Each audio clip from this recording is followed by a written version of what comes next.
Everyone has relationship requirements. We all want someone who shares our beliefs and values. But what if your partner took their commitment to those values too far? On today's case, Ms. Coleman thought she found the perfect match, a handsome choir director who loved the Lord. Now she's realizing that when it comes to Mr. Debardeleben and his relationship with God, she just might be the other woman. Ms. Coleman says her fiancé has brought his praise and worship into every part of their relationship, including their bedroom. Now she says she's tired of sharing her fiancé with the Holy Spirit. She says she's ready to tell him that there may be two people at the altar, but unless he makes some serious changes, she won't be one of them. Let's hear their case. Court is now in session. The Honorable Judge Starr presiding.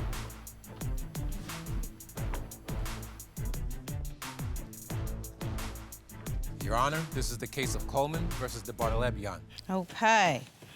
Ms. Coleman, Mr. Debardeleben. Ms. Coleman, you're here in court today because you say you love the defendant, but his lack of romance, his intimate ineptitude, and his childish behaviors have made it hard to continue loving him.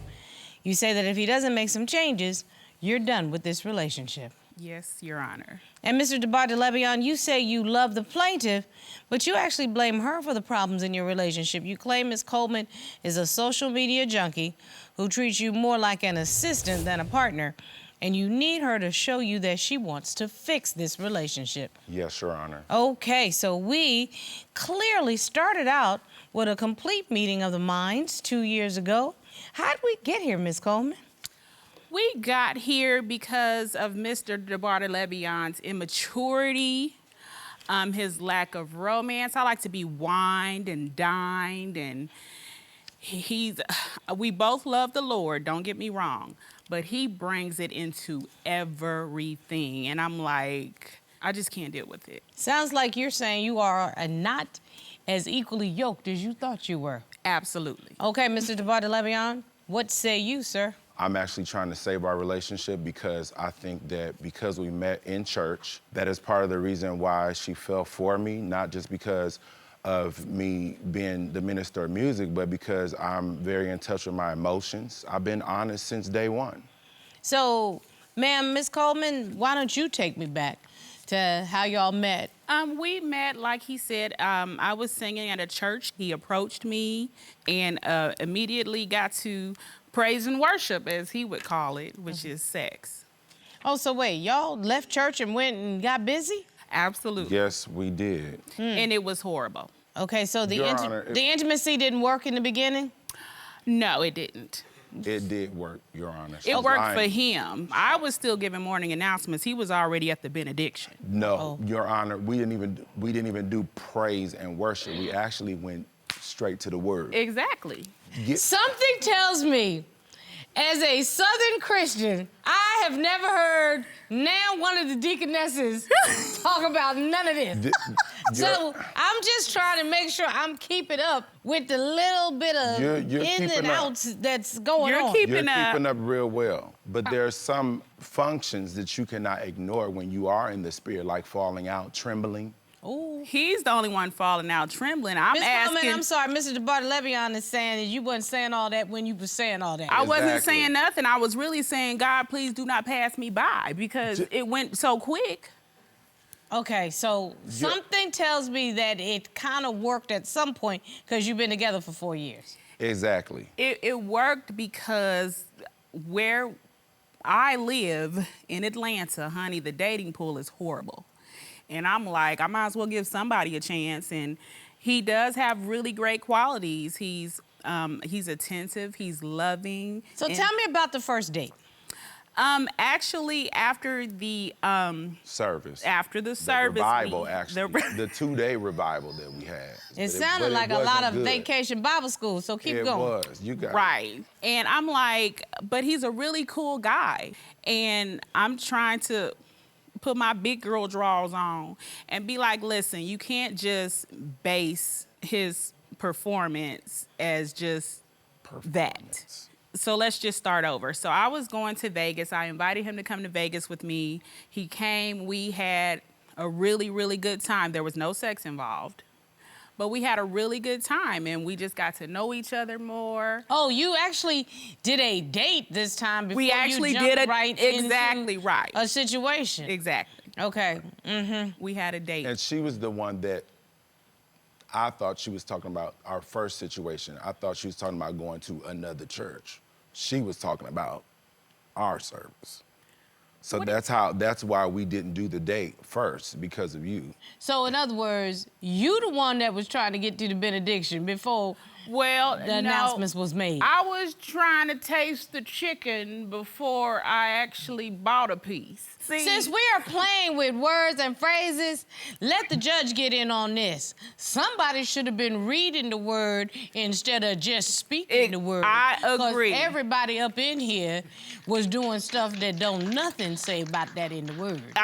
That's true, but we are human, and I went along with it because she's beautiful. She's gorgeous. All right. Who wouldn't? Let's get past how we got started and get into why we're here in divorce court. Okay. Okay? So clearly, you all worked out whatever those difficulties were because you got engaged. Yes, Yes, ma'am. 6 months ago. Past 6 months. Okay, so what's going on? What's going on is, okay, COVID happened. So there wasn't a lot of intermingling going on. Me and him spent a lot of time together during COVID. Did you all nest together, if you will? A little bit. What happened with me is I actually ended up getting COVID, and he was the only person that wanted to be around me. I can understand And it. I really Thank you, Jesus. appreciate him for that. You know, somebody could have said you nest by yourself. Right. And a lot of relationships didn't make it Right. out of COVID. Right. Okay, because they were not mature enough to understand that if you're going to move to a marriage in sickness and in health also means something. That's Right. another part of the Bible. But in the midst of that, there was still a lack of romance. We were in the bed one time, and we were intimate. And she claimed she didn't like the music I was playing. And she rolls over, and then she makes a post on Facebook, and I had to find that out at choir rehearsal. What would make you think it would ever be okay with any partner to post such intimate details Because she's an publicly? attention seeker.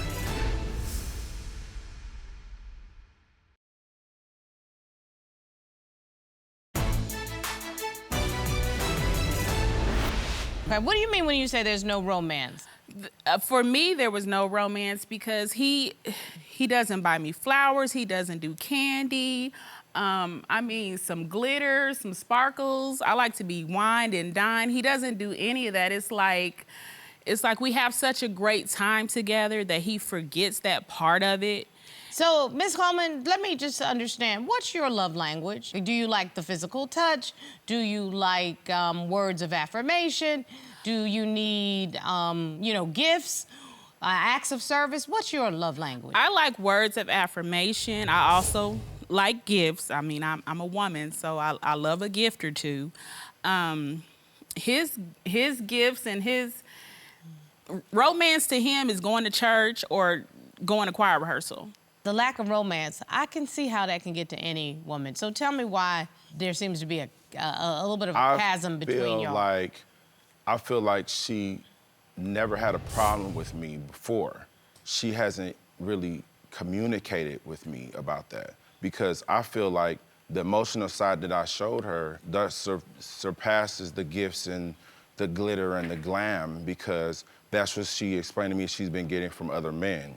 Oh, so you know what I'm hearing, though, is her love language says that words of affirmation and gifts are important. Your love language, you communicate that acts of service are the way you communicate how much you care about somebody. Yes, no one wanted to be around her. There were thousands of people that died because of the coronavirus. It was a very scary time. Yes, it was. And that's why I forever praise God because she shouldn't even be here right now. She shouldn't be standing here. And I was the one that, she stayed with me. So that says more to me than gifts. And what I'm saying to you is for somebody like me, acts of service means something tremendously. However, there's nothing wrong with someone's love language being gifts. So it's really about figuring out what the love language of your partner is, if that's important to you. Your You see Honor, what I'm saying? I've tried to show a softer side to her when we're in the bedroom. She prefers to listen to all kind of music like Flip Me and Skip Me and But Your Honor, whatever, he wants to listen to God Don't Need No Matches while we trying to have sex. And I'm like, that's not gonna work for me. But sex is all over the Bible, Your Honor. If y'all are not compatible intimately, that's not the foundation from which to build a marriage. And you have to at least find a middle ground that you can enjoy each other in ways that is satisfying to both parties. Yeah, so you don't post on Facebook about our sex life. We were in the bed one time, and we were intimate, and she claimed she didn't like the music I was playing. I was playing. Tell her, yeah. What were you playing? I was playing Mississippi Mass, Your Grace and Mercy. Ooh, Lord. I saw her in, she's at church, she's getting all emotional, and so I said, well, this is a good way to incorporate this, so things started getting... At church. And then she said she didn't like it, so I put on The Lord Is Blessing Me. And she rolls over, and then she makes a post on Facebook, and I had to find that out at choir rehearsal. What would make you think it would ever be okay with any partner to post such intimate details Because she's an publicly, attention seeker. that you have some concerns about whether or not she has found solace with somebody else? Your Honor, I submitted evidence to the court, and I do know about your trip that you took to Florida. I also have another confession.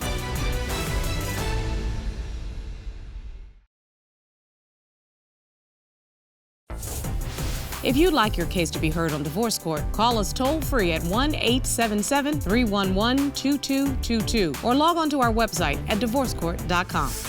Missed a show? Watch full episodes on our streaming platforms and follow us on social media for exclusive content. I was unsatisfied. I was upset because we've had this conversation over and over, not just about the gospel music, but the fact that it lasts 1 minute. It just seems mean-spirited and nasty. It was mean, and I was, like I said, at that time in the bed. Yes, I was being petty. Yes, I was over it. But I just found that little dig that Ms. Coleman just made, that is indicative of what's going on in a relationship. You are at one place and she is at another, and I know that you have some concerns about whether or not she has found solace with somebody else.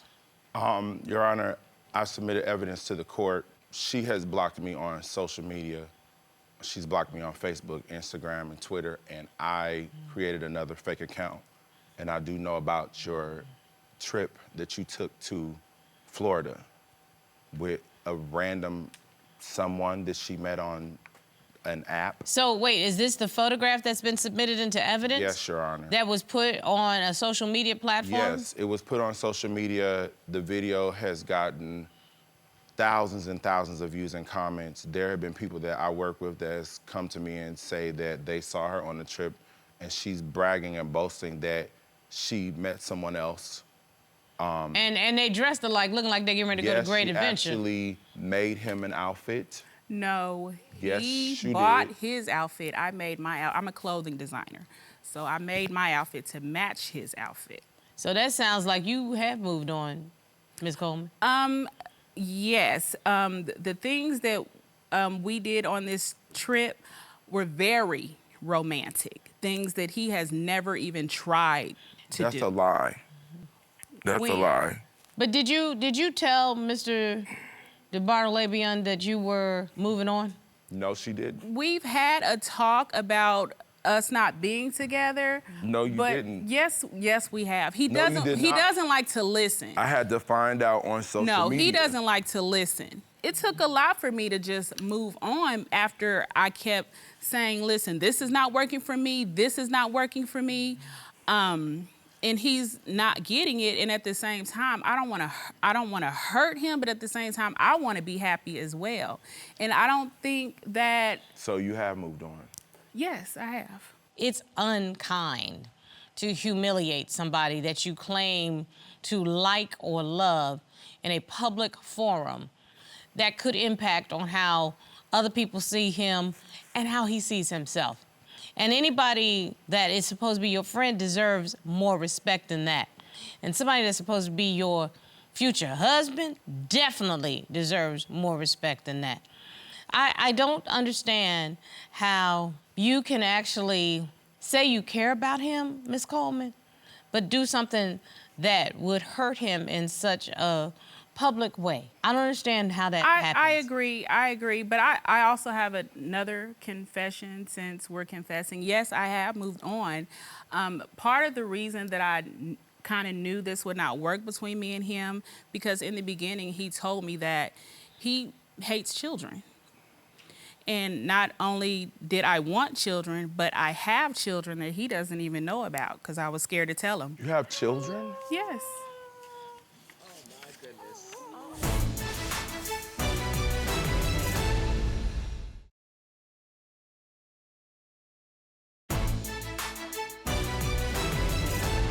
Miss Coleman, how many children do you have? I have 2. So you actually have children and you've been engaged to somebody, you've not told them. This is in 4 years that you all have been dating and 6 months of being engaged?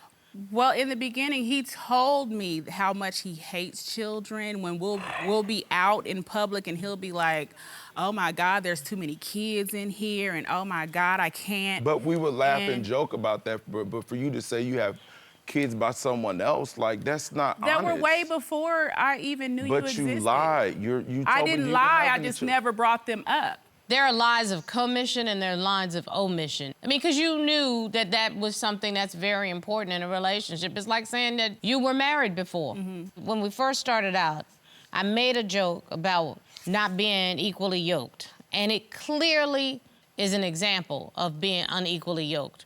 But not unequally yoked in terms of your relationship with God. You're unequally yoked in terms of integrity. And I don't know if anybody's ever said this to you. You've shown a real lack of integrity.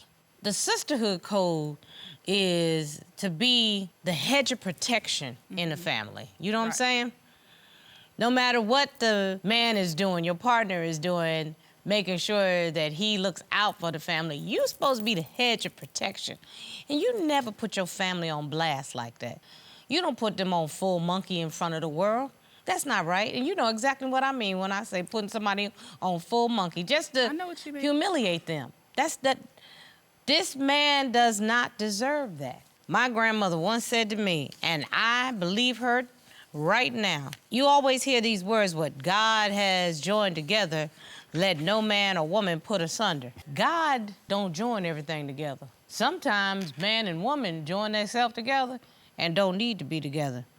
Ms. Coleman, you opened this case because although you all were recently engaged, you said the lack of romance has made you question whether or not there was a relationship there. It's clear that you all have not been on the same page for a very long time.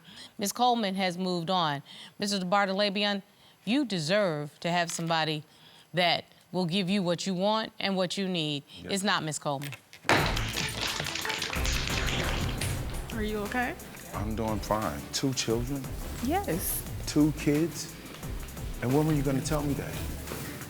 I just told you.